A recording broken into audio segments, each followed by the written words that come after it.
Robbie, how do you sum that game up? Mixed emotions with it really. Pleased that we finished the week unbeaten in terms of the 3 games we had in 6 days.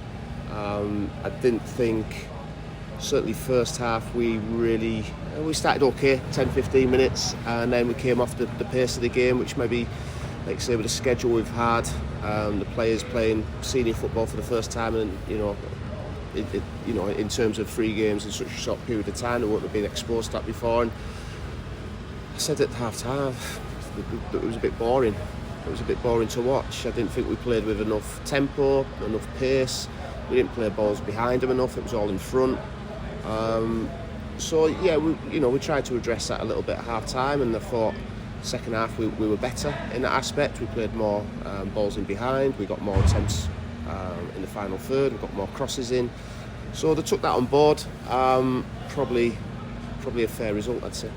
Obviously, going in behind at the break, as a manager, how do you sort of legislate for conceding a goal like that? It's obviously very difficult, but Max is a very young defender and he's been excellent for us up to now, and it's just an unfortunate circumstance in the game. But I think sometimes as well, it's not the type of goal you concede. It's not the goal; it's the type of goal.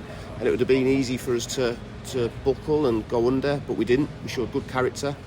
And like you say, second half, I was relatively pleased, although I think we did look a little bit jaded.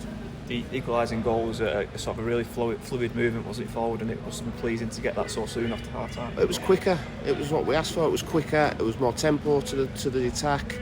And when we play like that, we'll be very difficult to handle. First half, obviously, Colchester came with a plan. They got the goal.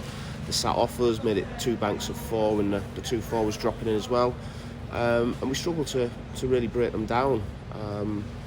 But again, second half was better, although I think we've got to take into account the amount of travelling, the games.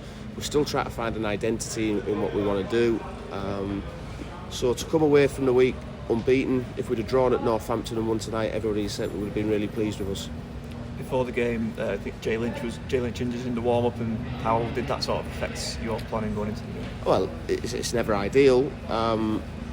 Jay's got an injury in his arm, so he's gone for an X-ray tonight.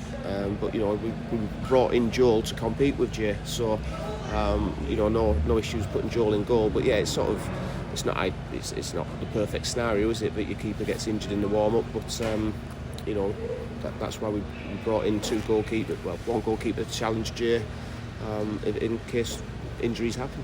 Towards the end of the game as well, there was shouts from the stands for penalty. What was the view on that when Corey? I've seen it back. No, I don't think it's a penalty. There's a coming together, but no, for me, I don't think it's. Overall, then, sort of given the week that we've had as well, would you say that it's been obviously a positive 6 days, but tonight was just a case of not losing the game in the end, rather than? Yeah, I think both teams, they had lots of corners and we dealt with them pretty well. Our set players worked great tonight. But like you say, to finish the week with the 3 games in 6 days unbeaten, 2 wins and a draw, you've got to be relatively pleased with it. Although we all want to do better. We all want to win the game. We see it as a bit of an opportunity lost. But again, if you flip the results from Northampton tonight, everybody will be very positive about us.